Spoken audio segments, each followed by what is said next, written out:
Por otra parte, también es importante decir que se está planteando sobre el tema de combustibles fósiles. Es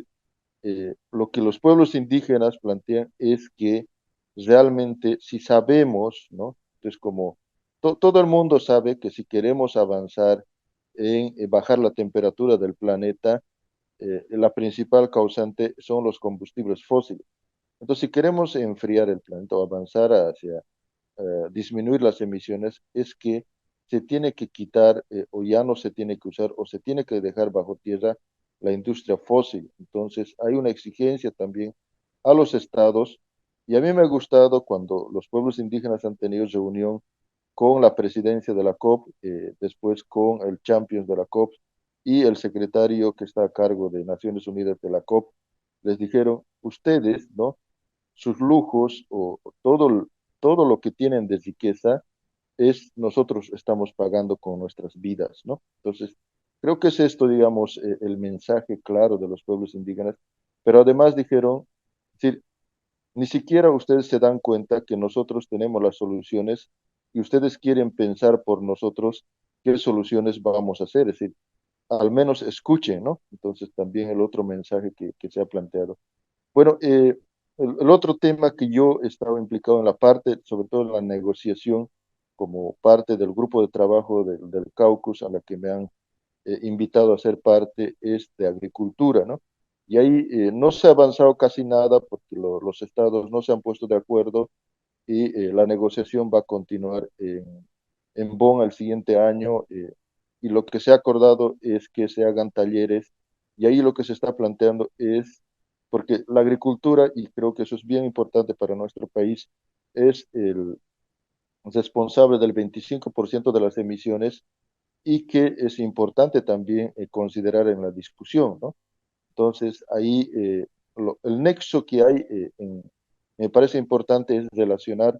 la producción con el consumo, ¿no? Entonces,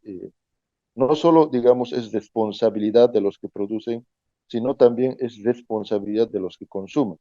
Entonces, esto que se habla, digamos, de la agricultura, de seguridad y soberanía alimentaria, los pueblos indígenas están planteando que la pequeña agricultura familiar indígena campesina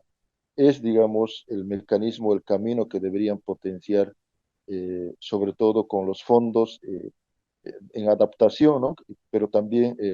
por los fondos climáticos y en parte también es el sector que está siendo fuertemente afectado con el tema de daños y pérdidas, ¿no? Entonces, que se debería considerar. Esto creo yo, la negociación sigue, lo que ha salido ahora es que en la semana es como que se están, como que vemos más claro las caras, ¿no? Es decir, hay una negación muy fuerte, sobre todo liderado por Arabia Saudita, India, sobre todo, o todos los países petroleros, que no están aceptando, digamos, la eliminación gradual, equitativa, justa que han puesto en el texto de la industria fósil. Ellos quieren quitar y lo que quieren es que no quitar, digamos, o no poner en parte la negociación esto de la eliminación, ¿no? Y esto es grave porque si no avanzamos en eso es que no vamos a mejorar, digamos, en reducir las emisiones. Esto creo que puedo compartir, dejo la palabra a los otros compañeros, creo que ellos tienen seguramente muchas más cosas para complementar. Muchísimas gracias.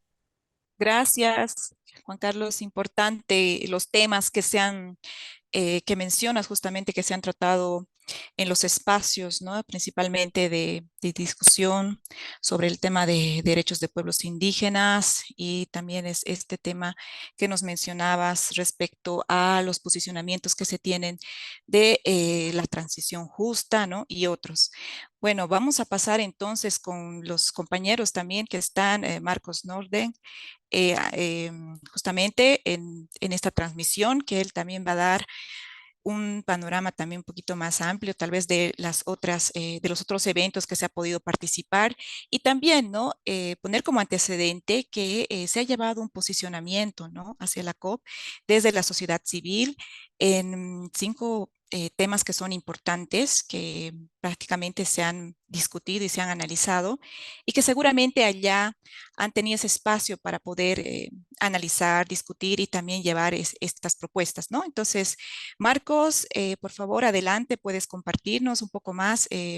sobre este tema que se ha visto, especialmente en esta primera semana del evento de la COP. Sí, nosotros ya nos encontramos camino de retorno al país. Hemos participado la primera semana de la conferencia climática. Hemos comenzado también con algunas reuniones previas a la conferencia climática que se organizó como sociedad civil para poder organizar y articular mejor el papel de observancia durante los días de la primera semana, en nuestro caso, de la conferencia climática.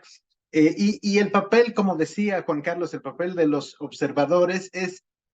darle transparencia al proceso de diálogo multilateral, porque tenemos que entender que este es un espacio donde se encuentran alrededor de 190 gobiernos de países a discutir y debatir temas y acordar algunas soluciones en el marco de la Convención de Cambio Climático y el Acuerdo de París, que son los marcos del diálogo. Pero entonces, en estos escenarios, si no hubiera sociedad civil que pueda otorgarle transparencia y poder dar buena fe de que las discusiones y diálogos se han llevado en el marco de la justicia, de la democracia, entonces estos serían espacios mucho más opacos, mucho más difíciles de entenderlos como espacios hechos para el bien común. Entonces, el papel de nosotras, como sociedad civil, es tratar de entender la naturaleza de los diálogos que se han tenido, tratar de comprender a dónde nos están llevando estos acuerdos y también transmitir esto al resto de la sociedad civil para que podamos todas como organizaciones, como sociedad civil no organizada también, saber qué esperarnos y a qué atenernos de estos esfuerzos y diálogos que en el caso de cambio climático ya lleva 30 años sin lograr grandes resultados como vemos hasta ahora. Y la primera semana ha sido un escenario donde de alguna manera se han repetido gran parte de estas disputas geopolíticas incluso, pero esto ha ocurrido en un escenario además de un país petrolero que ha hecho grandes esfuerzos por limpiar su imagen, pero que lo ha hecho además con la presencia, dándole la bienvenida hay grandes números de lobistas de la industria petrolera. Se calcula que alrededor de 3.000 lobistas, representantes de la sociedad, de la industria petrolera, han estado presentes en este espacio y esto, por supuesto, ha sido prácticamente 6 veces más que la presencia de los representantes de la industria petrolera en la anterior COP, en la COP27 en Egipto. Entonces, vemos que la presencia de los petroleros, de la industria y de sus intereses está muy fuertemente representada en estos espacios, lo que por supuesto se va a notar muy claramente también en los resultados. Pero la COP en la primera semana comenzó, podríamos decir, con mucha fuerza, logrando la aprobación de un acuerdo que quedaba pendiente de la anterior conferencia climática el año pasado, que es la aprobación de un fondo de daños y pérdidas, una especie de fondo compensatorio a aquellos países que están sufriendo grandes daños y grandes pérdidas, grandes consecuencias de las inundaciones, las sequías, los incendios forestales, el conjunto de impactos que están ocurriendo y que, sin embargo, al ser una noticia positiva, fue acompañada con también el gran problema de que es un fondo todavía en gran medida vacío. Es decir, no hay fondos que respalden de una manera más contundente el lanzamiento de este fondo. De hecho, los compromisos climáticos presentados a lo largo de esta primera semana apenas alcanzan a cubrir menos del 1% de las necesidades y requerimientos de reparaciones, de arreglos para poder de alguna manera compensar los daños e impactos ocurridos, por ejemplo, en Pakistán, con más de 30 millones de personas desplazadas, 1,5 millones de cultivos destruidos, además de, por supuesto, los daños y pérdidas ocurridos en nuestro propio país, que en los últimos años han sumado incluso miles de millones de dólares en las últimas 2 décadas. Entonces, los 700 millones o 500 millones de los que hablaba Juan Carlos antes son apenas una gota en el gran océano de los desastres climáticos que están ocurriendo y que seguirán profundizándose en los siguientes años, por lo que la crítica de la sociedad civil ha sido muy fuerte en relación a la falta de voluntad de los países desarrollados, principalmente Estados Unidos, Canadá, Europa, Japón, Australia, Nueva Zelanda, de asumir de manera más contundente su propia responsabilidad histórica, siendo ellos quienes han causado las principales emisiones que han producido el momento de crisis que estamos viviendo.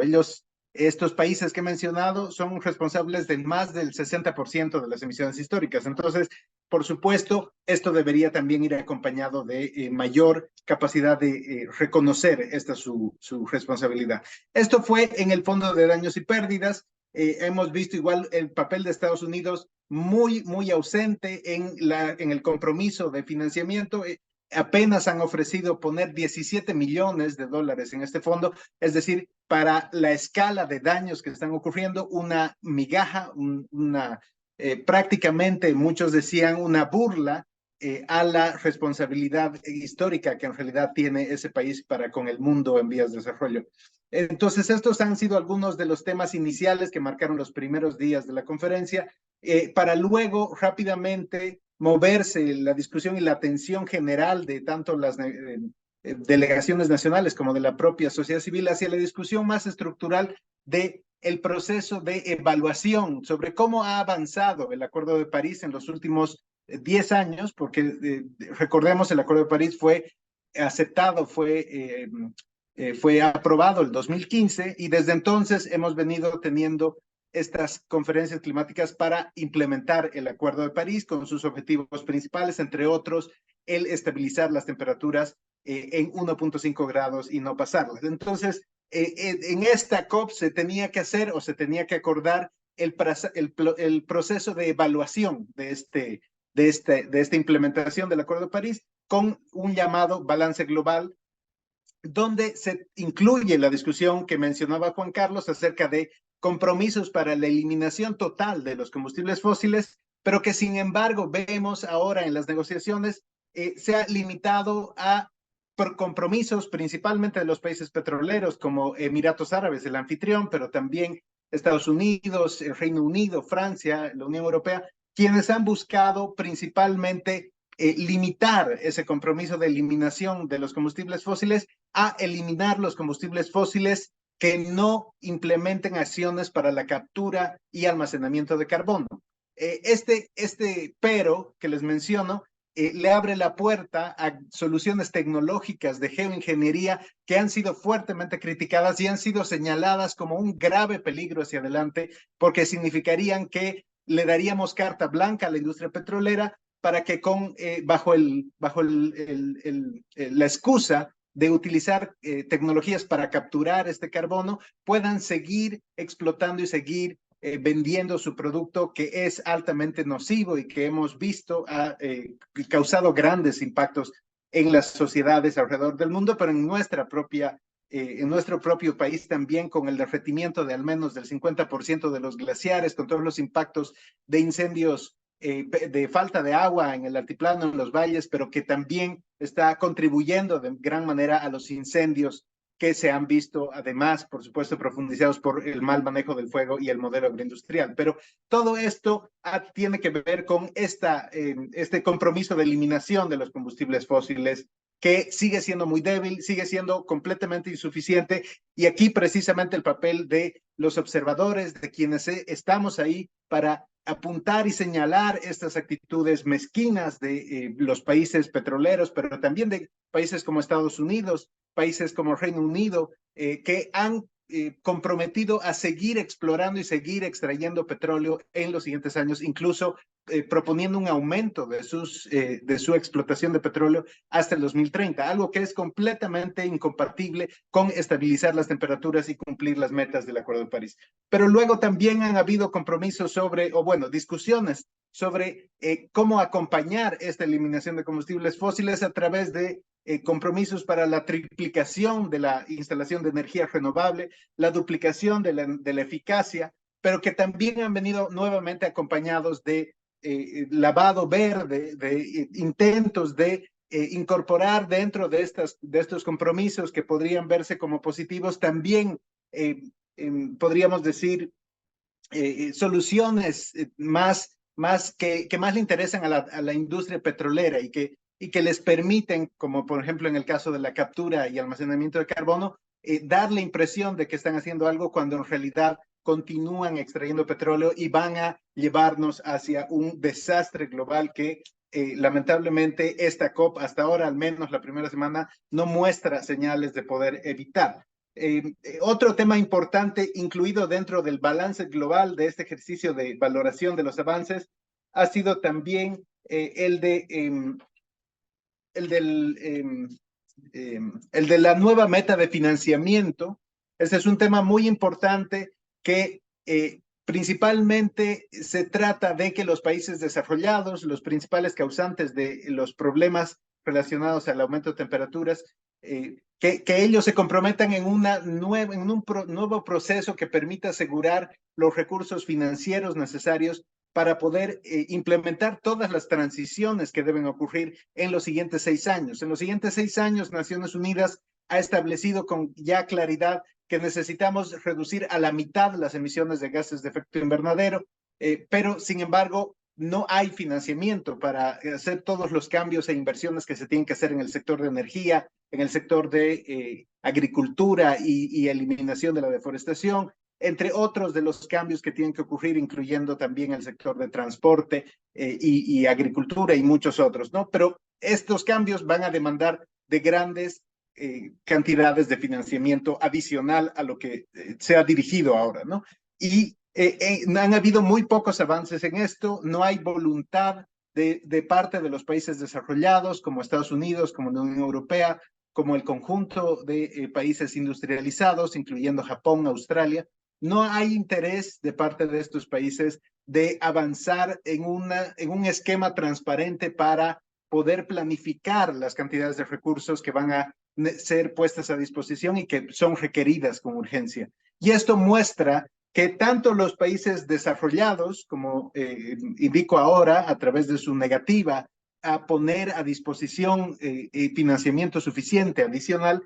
pero también los países desarrollados, como en el caso, digo decir, los países petroleros, como en el caso de Arabia Saudita, del propio Emiratos Árabes, y también Estados Unidos, Reino Unido, Francia, que también llevan adelante actividades petroleras, tampoco muestran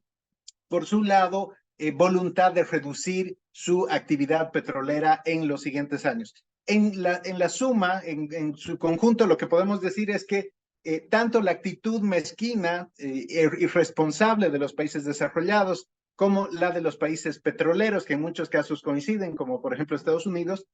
lo que nos está haciendo es llevarnos a un momento ya sin vuelta atrás en la profundización de impactos de la crisis climática, si es que no ocurren grandes cambios en los siguientes pocos días de la negociación y en las siguientes sesiones que habrán para poder avanzar en estos compromisos. Por el momento, en todo caso, la situación es compleja y en el artículo, para continuar, incluir un punto más, en el artículo 6 del Acuerdo de París, que habla de las formas de cooperación para la implementación de los compromisos climáticos que ha hecho cada país, han habido discusiones acerca de avanzar las reglas para el funcionamiento del mercado de carbono que son directamente peligrosas porque se están negociando reglas que permiten usar trucos y engaños contables en los cálculos del carbono, lo que es, por supuesto, algo que va en contra de todo el espíritu, todo el sentido del Acuerdo de París y las negociaciones de cambio climático, que deberían defender la integridad y defender los derechos de los pueblos en todos los rincones del mundo. Mientras que, por un lado, siguen avanzando en definir reglas muy poco estrictas, muy poco claras alrededor del mercado de carbono. Por el otro lado, el no mercado de carbono, un conjunto de opciones no vinculadas a transacciones del carbono, no avanza lo suficientemente rápido y además tiene la resistencia de los países desarrollados que continúan insistiendo que el mercado de carbono es la mejor manera de seguir adelante. En resumen, la primera semana muestra las mismas señales de mezquindad y falta de reconocimiento de la crisis de los principales países del mundo, debido a que no hay financiamiento suficiente y continúan resistiéndose a poner sobre la mesa compromisos en la escala suficiente, en el nivel de ambición suficiente, pero tampoco hay compromisos para la eliminación de combustibles fósiles, un tema que, como explicaba Juan Carlos, es central para poder decir que esta conferencia climática ha sido o no ha sido exitosa, especialmente tomando en cuenta que está ocurriendo en un país petrolero que ha prometido que va a impulsar la ambición, que va a impulsar una actitud más propositiva de parte de la industria petrolera, pero que hasta ahora lo que vemos es nuevamente más intentos de lavarse la imagen. Entonces, la expresión que yo puedo transmitirles de esta primera semana, tomando en cuenta que todavía queda una semana más, es una perspectiva poco optimista para esta primera semana. Esperamos que la segunda semana pueda mejorar, pero lo que vemos hasta ahora es que en estos 6 años que nos queda para avanzar en el cumplimiento de las metas del Acuerdo de París, no hay realmente perspectivas muy positivas. Yo pienso que es necesario decir de manera abierta ya, de manera transparente, la humanidad se encuentra camino a un colapso de la estabilidad climática. Tenemos que ser conscientes y en nuestro papel de observadores que tenemos que darle transparencia al proceso. Creo que una de las cosas más responsables que podemos decir es que las perspectivas de la negociación no son positivas, nos están llevando a un colapso de la estabilidad climática y todo lo que significa en consecuencias para la salud, para la subsistencia, para la alimentación de nuestras sociedades, tanto indígenas en las áreas rurales, en los principales ecosistemas bajo impactos, pero también en las propias ciudades y en las perspectivas de toda la juventud que de aquí en adelante deberá incluir dentro de sus perspectivas de vida grandes, enormes consecuencias y desafíos de la crisis climática. Eso desde mi parte, muchísimas gracias y le dejo el micrófono a mis compañeros. Muchas gracias, Marcos. Justamente nos has dado un panorama completo, sin embargo, un panorama que nos preocupa por lo que nos has podido comentar. Sin embargo, más adelante vamos a poder tal vez conversar sobre ahora que las acciones, ¿no?, que se tienen que realizar una vez que se tiene ya justamente todos estos temas en la mesa y qué nos toca, ¿no?, a nosotros como sociedad civil. Bueno, también estamos con Fernanda Ceballos. Ella es representante de la Plataforma Boliviana de Acción frente al Cambio Climático. Fernanda, también tal vez nos puedes compartir un poco más este tema, sobre todo haciendo énfasis en la agenda, ¿no?, de los jóvenes que se ha llevado principalmente desde Bolivia y en torno a las negociaciones que se están dando en la COP. Y ustedes como jóvenes también, ¿qué opiniones tienen e impresiones sobre el desarrollo que se ha dado principalmente en esta primera semana? Adelante. Bueno, para empezar, ha sido una semana muy ajetreada justamente por lo que comentaba Marcos. Iniciamos con la noticia de que se había aprobado el Fondo para Daños y Pérdidas y a raíz de eso, desde los jóvenes surgió la cuestionante de cómo es que va a ser, cómo se va a direccionar este financiamiento para que los jóvenes, las mujeres, los pueblos indígenas también puedan acceder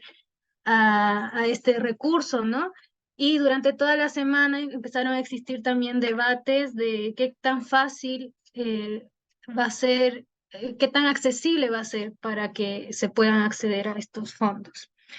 Entonces, esto ha movilizado a toda la red juvenil que está no solamente participando de manera presencial en el evento, sino también aquellos que están siguiendo el evento de manera virtual y están en contacto con los representantes de sus organizaciones que están presentes en el evento e incluso se está trabajando en una declaratoria donde muestre y refleje la urgencia de que estos fondos también que los jóvenes también puedan acceder a estos fondos o al financiamiento climático justamente para hacer frente a esta problemática, ¿no? Por otro lado, también lo había comentado Juan Carlos, una de las de los beneficios que hemos logrado tener como jóvenes es tener la articulación y vinculación con otras redes como Canla, Yango, con quienes he estado dando el seguimiento de los temas de negociación. Es un espacio eh, un poco complejo de comprender. Realmente aprovecho de este momento para decir a los jóvenes que apuntan a llegar a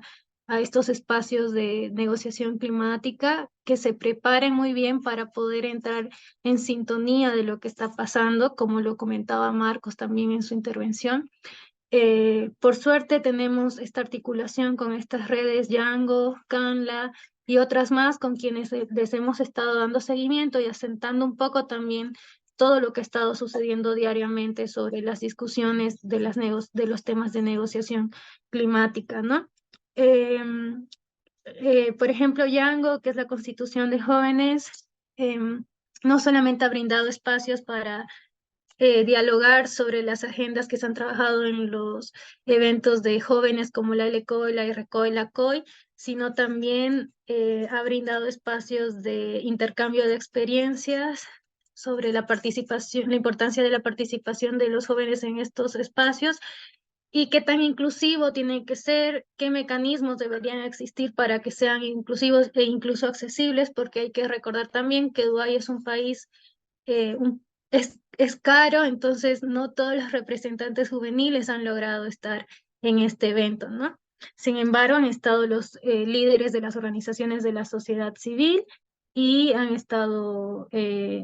tratando de darle seguimiento y posicionar las agendas trabajadas en sus países, en sus ciudades. Aparte de la figura aparte de los jóvenes que estamos como observadores, también ha existido una representación importante de jóvenes que han estado como negociadores de diferentes organizaciones de Latinoamérica, que han estado dándole este seguimiento y han hecho un buen papel y que también hemos estado en contacto con ellos para conocer sus puntos de vista y el proceso que han tenido para llegar a tener esta función. Y no dejamos atrás nosotros que hemos estado como observadores, donde también hemos podido hacerle el seguimiento en los diferentes espacios de negociación, ¿no? Temas que se han resaltado bastante ha sido justamente lo de financiamiento climático para fortalecer la parte de educación, acceso a la información y formación en estos temas de cambio climático. También otro tema importante que han estado tratando de debatir y seguir ha sido lo de las metas globales de adaptación, que es otro tema muy importante que se está tocando en la COP y cómo es que se van a direccionar las acciones para que los jóvenes también sean incluidos en estos procesos. Entonces, uno de los lemas importantes que ha surgido, y no solamente entre jóvenes, también mujeres, representantes de pueblos indígenas, es que el tiempo se acaba. Como decían, teníamos el balance global proyectado hasta el 2025, ya nos queda solamente 2 años, 3 años, 2 años, y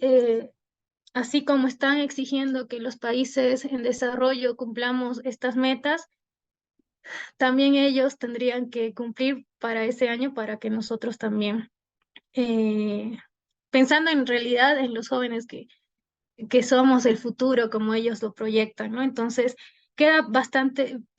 poquísimo tiempo y ha sido un llamado de atención para todos. Eso es lo que te puedo comentar, Shirley. Sí, es muy importante tener la impresión sobre todo de los jóvenes, ¿no? Como manifestamos, no son el futuro de, digamos, de un país, sino es ahora el presente, es donde tenemos que actuar. Y bueno, antes de pasar a darle la palabra a Miguel, también decirles a todas las personas que nos están siguiendo mediante nuestras redes sociales que pueden realizar sus preguntas mediante nuestras páginas para que nosotros también podamos transmitirles a nuestros compañeros que ellos justamente están compartiendo las experiencias, el análisis y la evaluación que tienen respecto a lo que ha sido la realización de la COP en esta su primera semana. Entonces, reiterarles que pueden hacer las preguntas. Estamos también con el equipo de las compañeras de comunicación para poder atender y poder seguir entablando esta conversación, sobre todo en el marco, ¿no?, de el evento que se ha realizado justamente en Dubái. Entonces, vamos a pasar, no sé si está Miguel, eh, para darle la palabra. Miguel Jerez es también de la Plataforma Boliviana de Acción Frente al Cambio Climático, PEVAC. Miguel, bienvenido.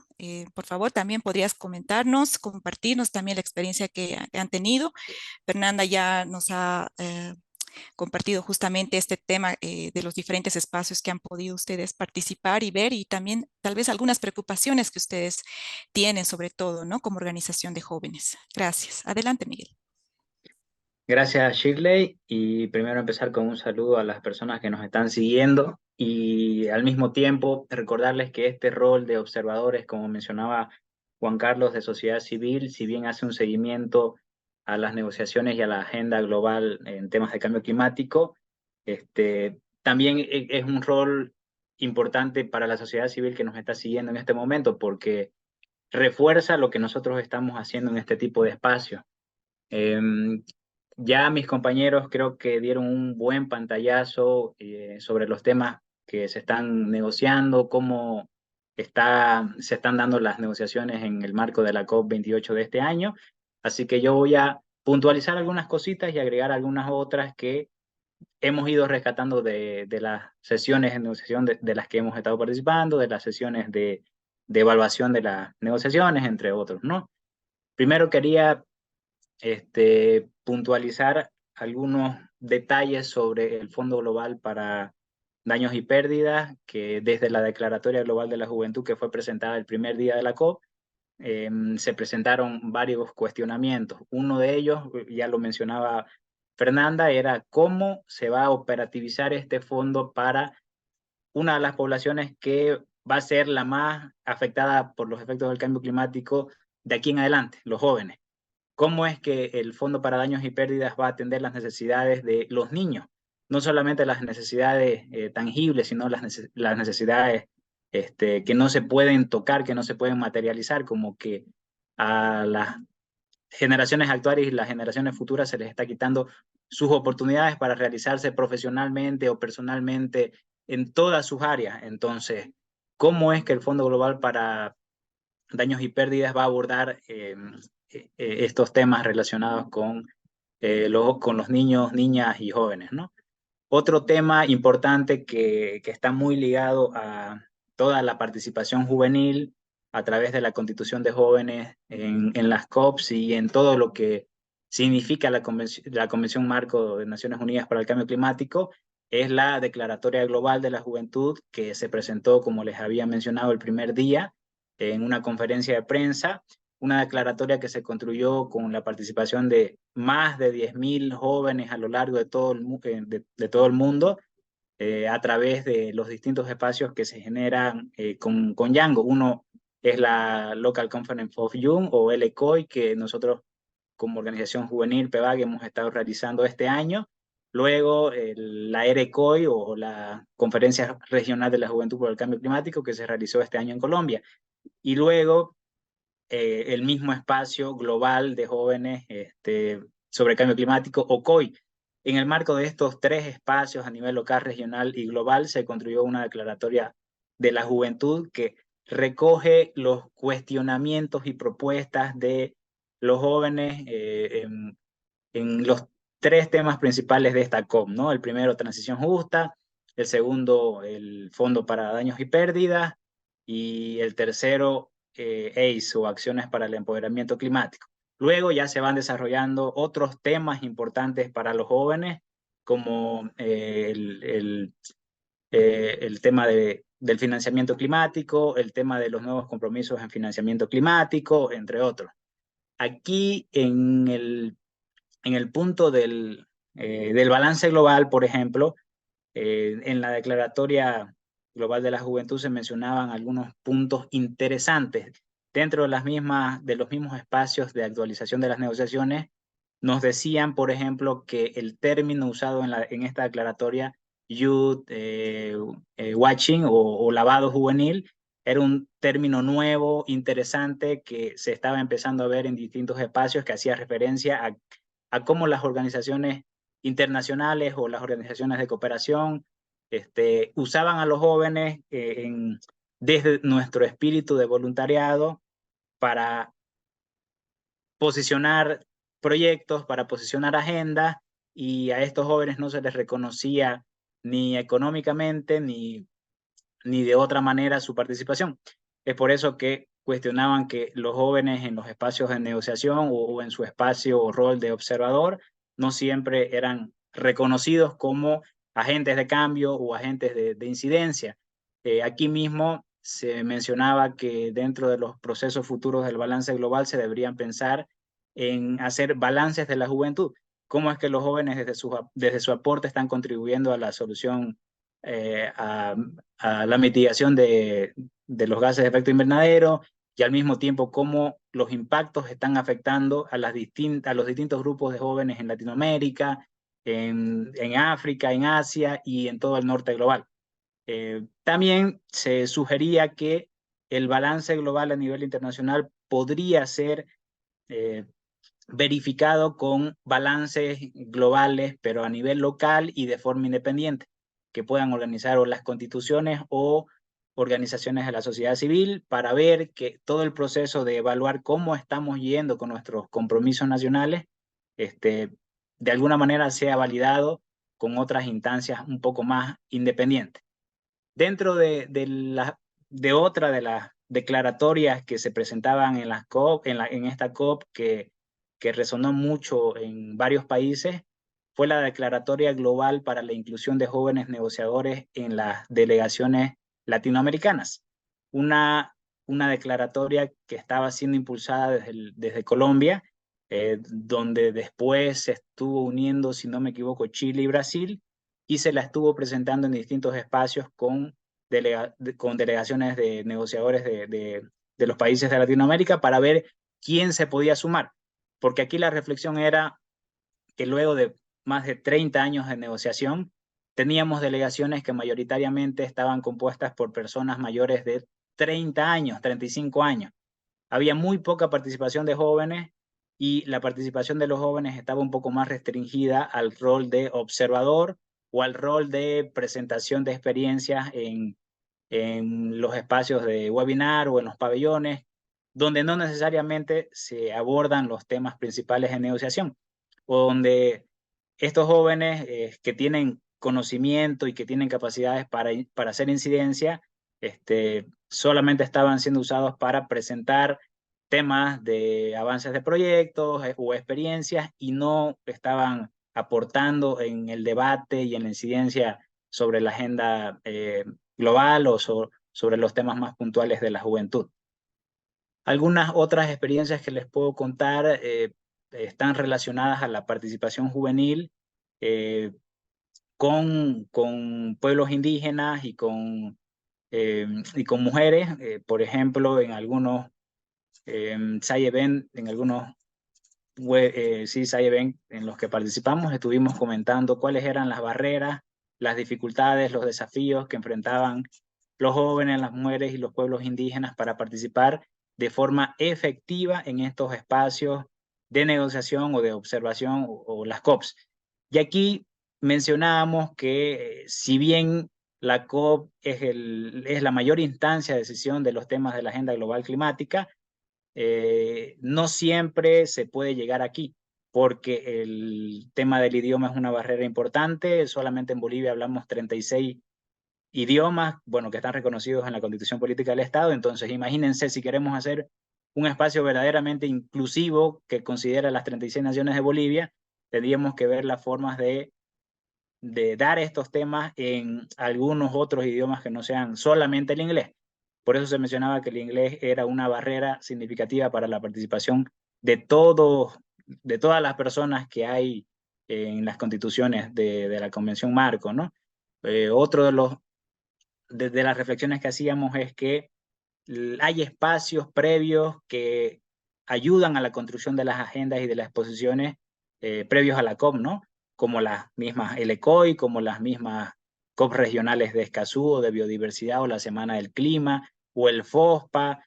espacios que tenemos que empezar a darle mayor importancia porque en estos espacios regionales hay mayor posibilidad de que nosotros podamos participar de forma efectiva, construyendo posiciones, vinculándolas con las posiciones de nuestros gobiernos, haciendo incidencia con nuestras autoridades y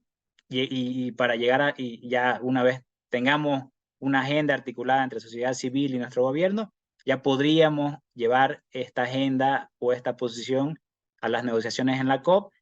que sean agendas un poco más inclusivas. Después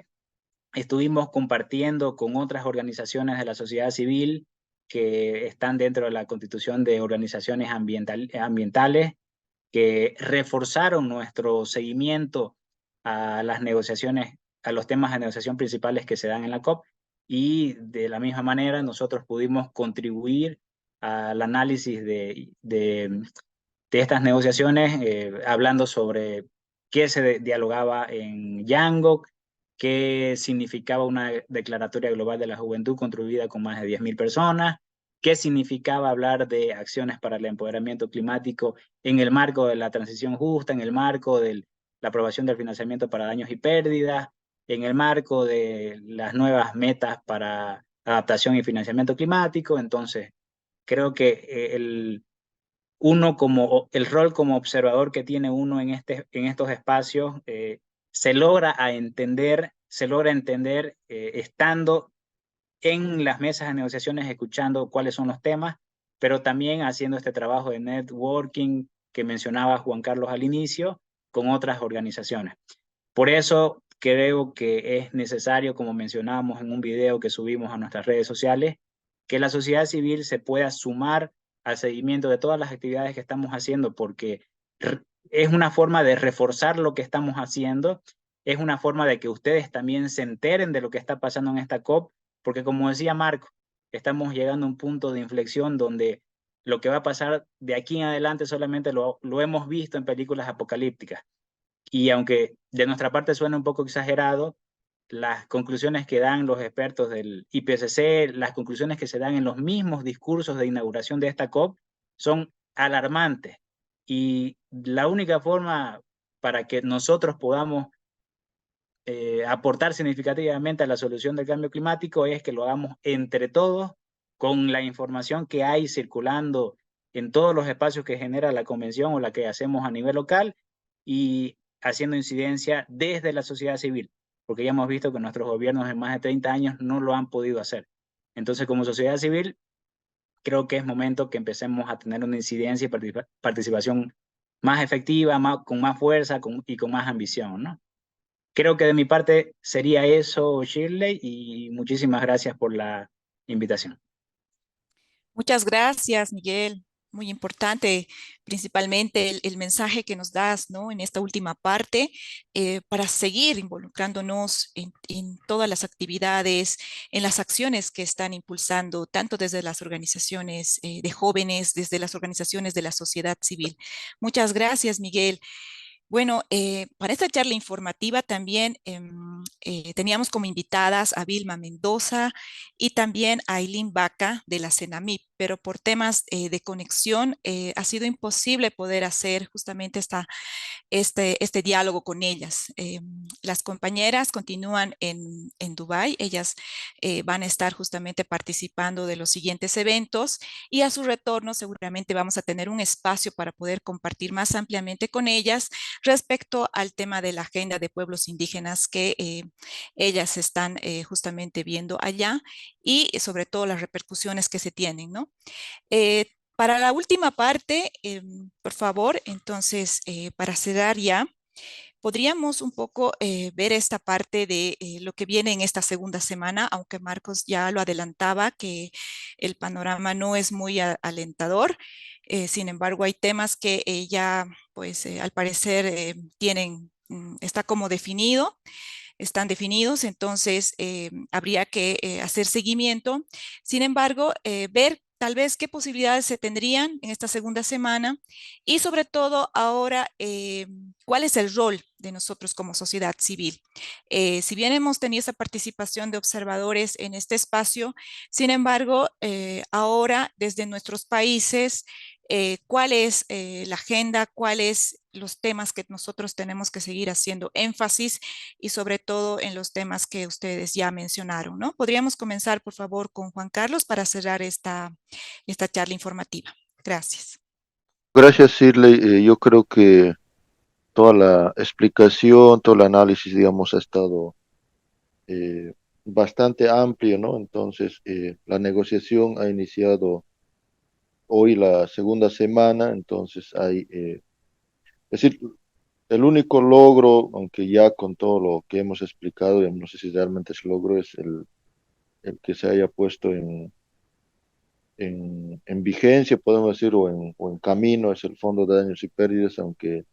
como decía Marcos, de lo que se necesita no llega ni siquiera lo que sean comprometidos al 1%, ¿no? Entonces, bueno, hay casi todos los temas están pendientes. Lo más complicado, digamos, es que se pueda mantener, ojalá se pueda aprobar esto de eliminación del combustible fósil, ¿no? Porque realmente eso es lo que se espera para cumplir con la meta del Acuerdo de París, ¿no? Y eso de mi parte, entonces seguramente ya cuando termine la COP, también estamos participando virtualmente ahora, haremos un análisis más completo, digamos, a lo que haya llegado esta COP, ¿no? Gracias. Claro, respondiendo primero a la pregunta, que creo que Marco la va a complementar mejor un poquito después, podemos mencionar que Bolivia, en el marco de impulsar el artículo 6.8 de los mecanismos desvinculados de los mercados de carbono, ha presentado algunos criterios o algunos criterios básicos para que se puedan incluir en el reconocimiento de los proyectos, actividades que van a ser contempladas en la página, en la plataforma que se está desarrollando desde la Secretaría de la COP, para que ya los países puedan ir incluyendo y buscando financiamiento para los proyectos del no mercado, ¿no? O del artículo 6.8. Después, en los espacios de acciones para el empoderamiento climático, Bolivia estaba presentando su experiencia sobre eh, la construcción de la agenda para las acciones del empoderamiento climático que se está haciendo en Bolivia, y los demás temas ya mis compañeros los van a ir complementando. Como mensaje final o como mensaje para los próximos 6 días y cuáles son las expectativas de qué se viene, nosotros hemos visto que hay una necesidad o una esperanza, sí, desde los moderadores de cada mesa, de terminar las revisiones de los textos que se están negociando sobre el balance global, sobre las nuevas metas de adaptación y financiamiento, sobre la transición justa, y esto está haciendo que las delegaciones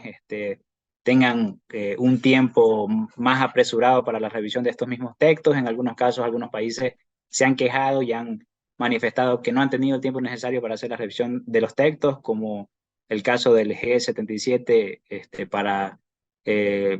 los temas de adaptación. Así que esperamos que en el marco el trabajo apresurado que se tiene sobre esos temas se aprueben buenas cosas, y que el balance global nos dé pauta y nos dé siguientes pasos para que se exija un aumento de las ambiciones de los compromisos nacionales de cada país, que hayan nuevos compromisos mucho más ambiciosos sobre financiamiento y adaptación, y que el tema de transición justa no solo quede como un espacio de intercambio de experiencias o un espacio donde se expongan conceptos o se estén debatiendo cómo se lo tiene que hacer, sino que sea un espacio que operativice y marque los siguientes pasos para que la transición justa en temas energéticos, productivos y todo lo demás se pueda dar. Eso desde mi parte. Complementando lo que había mencionado Miguel, una de las cosas, uno de los llamados de atención que hizo Bolivia es sobre la responsabilidad, ¿cómo se dice la responsabilidad? La responsabilidad común pero diferenciada. Ajá, exactamente, la responsabilidad común diferenciada era algo que hacía el llamado de atención porque se estaban exigiendo a los países en desarrollo que cumplan sus metas hasta la Agenda del 2030, ¿no? Y dar más tiempo a los países desarrollados cuando en realidad todos deberíamos trabajar para cumplir con las metas que se establecen en la agenda y el tema del balance global, ¿no? Eso les puedo comentar sobre parte de la posición boliviana. Ahora era ¿Qué esperas que pueda pasar ahí? Ok. Bueno, es algo, la verdad no logramos ver resultados o avances positivos como se esperaba, pero sí hago como que el llamado de atención de que realmente se queden con objetivos más ambiciosos para poder reducir lo que es la temperatura, el balance global que nos habíamos propuesto, quizás buscar un mecanismo que sea mucho más eficiente para poder llegar a las metas u objetivos que se han puesto en la agenda, ¿no? Eso es lo que podría comentarles. Y Gracias, Fer. cambiamos un poco de lado. Y claro, la posición del gobierno de Bolivia, vista desde solamente la perspectiva nacional nuestra, desde Bolivia, puede parecer una perspectiva muy vacía, muy desconectada de las discusiones nacionales, muy retórica incluso. Y pienso que la crítica sería justificada al decir eso, sobre todo tomando en cuenta las enormes contradicciones, porque sería muy diferente si el gobierno boliviano haría esfuerzos por reducir la deforestación, si haría acciones para detener los incendios forestales, ¿no? Y además saliera a dar estos discursos y estas posiciones progresistas en medio de la comunidad internacional y las negociaciones de cambio climático. Esto no ocurre. Entonces, por supuesto, los discursos que Bolivia propone en estos espacios terminan sintiéndose como hipócritas, como falsos, y en mucho nivel, con mucho sentido también se puede sostener que es así, en parte es cierto, pero lo que es importante entender es que la perspectiva de las discusiones y negociaciones que existen o que ocurren en estos espacios de Naciones Unidas y el diálogo multilateral, eso quiere decir de los 196 países y sus gobiernos en representación de sus sociedades civiles, es un nivel muy diferente al nivel nacional de discusión. Y aquí en este nivel es importante entender que la principal responsabilidad histórica y actual no la tienen países pequeños como Bolivia, ni siquiera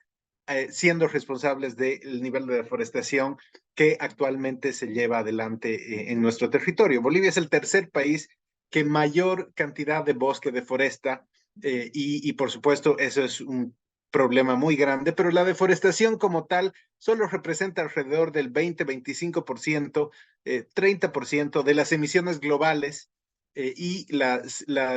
contribución boliviana sigue siendo muy menor, mucho por debajo de las emisiones de los principales países, ¿no? Bolivia contribuirá con más o menos el 1%, menos del 1%, bastante menos del 1%, mientras que el 70%, más del 70%, proviene de la extracción y uso y quema de petróleo, gas natural y carbón mineral principalmente. Entonces, es necesario ver de manera crítica lo que dice Bolivia, pero también en una perspectiva, podríamos decir, geopolítica un poco más adecuada, ¿no? Y es necesario también, por supuesto, del otro lado, ver y exigir coherencia a los discursos del gobierno boliviano. En todo caso, gran parte de las discusiones y de las posiciones que ha presentado Bolivia han venido a defender la situación de los países en vías de desarrollo, como Bolivia, como Ecuador, como Perú, como los países de la región, que se encuentran ahora en plena situación de profundización de enormes impactos debido a las sequías, los incendios forestales, las inundaciones, entre otras, que en nuestro caso, por ejemplo, han producido la pérdida de la mitad de las cosechas este año y probablemente en los siguientes años nos empujarán a situaciones de hambrunas directamente, si es que no hay cambios más sustantivos en la manera en que conocimos nuestra política agrícola, ¿no? Entonces, esta ha sido más la posición general de Bolivia, lo que es completamente legítimo, siendo un país en vías de desarrollo que ha perdido la mitad de su cobertura de glaciares y que está camino a situaciones cada vez más terribles. Y luego también ha sido muy crítica de las visiones de propuestas que continúan insistiendo que la solución a la crisis climática es continuar profundizando las lógicas del capitalismo, del mercado, ¿no? Y esta es otro argumento, otra posición que es fuertemente igual legítima. Pero cuando yo escuchaba el debate, o quiero decir más que el debate, el discurso del vicepresidente, me ponía a pensar, es un discurso interesante, podrías incluso decir que es académicamente interesante, pero está muy descontextualizado de las negociaciones, está muy desconectado de lo que realmente se está discutiendo, es muy retórico y pienso que este es una grave debilidad de la política y del posicionamiento que está trayendo el gobierno boliviano a estos escenarios en los últimos años. Entonces, necesitamos ver un trabajo diplomático más lúcido, necesitamos ver que nuestros representantes en estos niveles realmente entienden las negociaciones y pueden hacer intervenciones que contribuyan a resolver las principales disputas o que al menos puedan tomar un posicionamiento más claro en el marco de estas discusiones, y esto creo que es central mencionarlo. Luego, en lo que nos queda para adelante de esta semana pienso yo que es necesario decir que las perspectivas, como decía antes, no son buenas y lo que nos queda como sociedad civil, lo que nos queda como representantes de la población global que en muchos casos se encuentra ya en los territorios afectados y golpeados por los impactos de inundaciones, de sequías, de incendios forestales, lo que nos queda es ver con claridad, hacer un seguimiento muy, muy cercano a lo que va a pasar, además al análisis de nuestras organizaciones y redes presentes todavía allá y tener la capacidad de denunciar el fracaso que eventualmente podríamos tener al final de esta COP, si es que no se logra definir un compromiso muy claro de eliminación de combustibles fósiles, pero que no incluya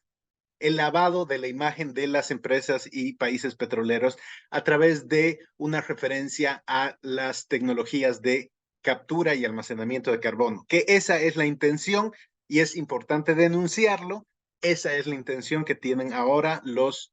organizadores junto con sus aliados de países petroleros. Es lanzar un compromiso que diga vamos a eliminar los combustibles fósiles que no incluyan tecnologías de almacenamiento y captura de carbono. Y hay que decir aquí con mucha claridad, esas tecnologías no existen en realidad, son tecnologías carísimas, las pocas que hay como ejemplo, pero que no se podrían implementar en la escala suficiente para conseguir reducir las emisiones a la mitad en los siguientes 6 años y lograr efectivamente mantenernos debajo del 1.5 grados de calentamiento que ha sido identificado como el límite después del cual nos lanzamos por un precipicio de incertidumbre y de desastre climático con inundaciones, con la pérdida probablemente ya de todo el bosque en incendios, grandes incendios que se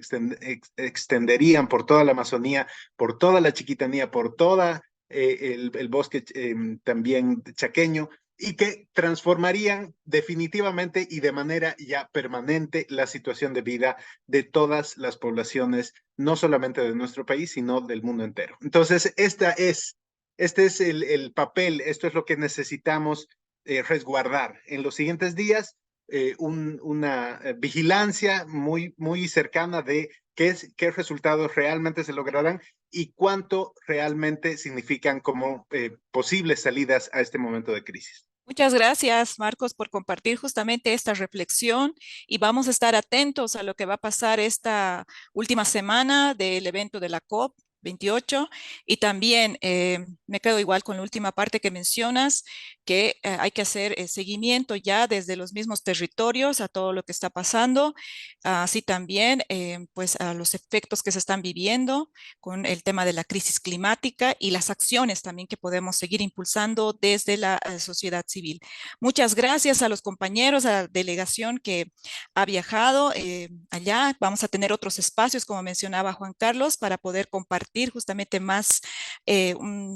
ampliamente este análisis. También hacer un debate justamente de los temas y les agradecemos que tengan buen retorno. Y muchas gracias a todas las personas también que se han conectado, que han estado presentes en la transmisión. Vamos a estar informando sobre los temas, ¿no?, que se están tratando justamente en este evento, pero también otras acciones que estamos impulsando desde la Plataforma Boliviana frente al cambio climático. Muchas gracias y bueno, será hasta otra oportunidad. Gracias, Shirley. Gracias, compañera. Listo. Que estén bien.